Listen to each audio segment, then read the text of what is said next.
Count होते हैं। Hydrogen के बाहरी कक्षा में देखोगे 2 इलेक्ट्रॉन और हीलियम के बाहरी कक्षा में 2 इलेक्ट्रॉन होते हैं। वो आखिरी गैस है, इसी कारण हाइड्रोजन भी अपने बाहरी कक्षा में 2 इलेक्ट्रॉन रख लेगा, तो अभी क्या हो जाएगा जी, आखिरी गैस हीलियम की संरचना प्राप्त कर लेता है। तो हाइड्रोजन के पास देखो बाहरी कक्षा में इसके भी 2 इलेक्ट्रॉन हो गए, इस हाइड्रोजन के बाहरी कक्षा में 2 इलेक्ट्रॉन। ऑक्सीजन के बाहरी कक्षा में 8 होने चाहिए, 2 2 4 2 6 6 2 8 इलेक्ट्रॉन हो गए।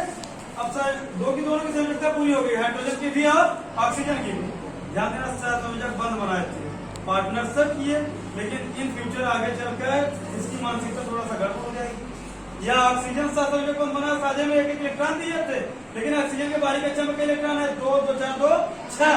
यह साझे के इलेक्ट्रॉन को अपनी ओर क्या कर लेगा, खींच लेता है, आकर्षित कर लेता है। क्यों खींचा, क्योंकि हाइड्रोजन के बाहरी कक्षा में 1, ऑक्सीजन के बाहरी कक्षा में 6, ऑक्सीजन के बाहरी कक्षा में 6। इसके माँ बाप के लड़के समझो, और इसके 5-6 लड़के हो मजबूत, एक बिंदु दोस्ती करके मिला तो लेगा, लेकिन रखेड़े उस पर हावी हो जाएगा और अपनी तरफ पकड़ लेगा, खींच लेगा।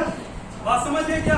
तो यही ऑक्सीजन अपने ध्रुव पर, ये ऑक्सीजन अपने ध्रुव पर इस हाइड्रोजन परमाणु को क्या कर लेगा, खींच लेगा, इस हाइड्रोजन परमाणु को क्या कर लेगा, खींच लेगा। तो इस प्रकार से बनने वाले बंध को हम कौन सा बंध कहते हैं, ध्रुवीय बंध। क्या कहते हैं जी? अगर यही दोनों बराबर बल से खींचते तब कौन सा बंध बनता जी, आध्रुव।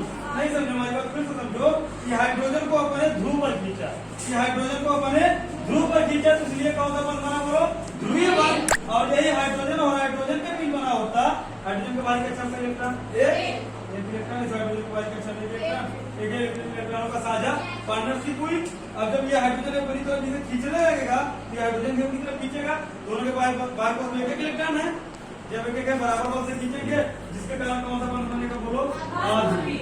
कौन सा बंध बनेगा जी, और जब अपने अक्ष पर ही खींच लेगा तो कौन सा बंध बनेगा जी, ध्रुवीय।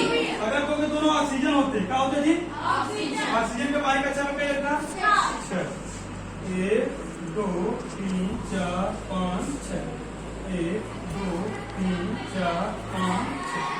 अब 2 इलेक्ट्रॉनों का साझा कर लिए, कितने इलेक्ट्रॉन का जी, 2 2 4 2 6 2 8, 2 2 4 2 6 2 8। अच्छा पूरा हो गया, कई इलेक्ट्रॉनों का साझा किया था, 2 2, इसलिए कौन सा बंध बनेगा जी, द्विबंध। लेकिन आगे चलकर क्या करेगा, ये ऑक्सीजन अपनी ओर ऑक्सीजन को खींचेगा, ये ऑक्सीजन अपनी ओर खींचेगा, दोनों को बाहरी कक्षा में 6 इलेक्ट्रॉन, क्या अपनी तरफ खींच पाएगा, दोनों बराबर बल से खींच जाएंगे, तो कौन से बंध बनेंगे, आध्रुवीय। समझ गए क्या, कब बनता है ध्रुवीय और कब बनता है जी, आध्रुवीय।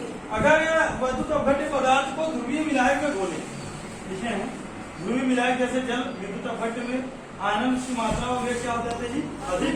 अगर ध्रुवीय विलायक में घोले हो, जल में घोले हुए वैद्युत अपघट्य पदार्थ को आप तेजी से फूटेगा, अर्थात आयनन की गति क्या हो जाएगी, तेज हो जाएगी, आयनन की गति भी बढ़ जाती है और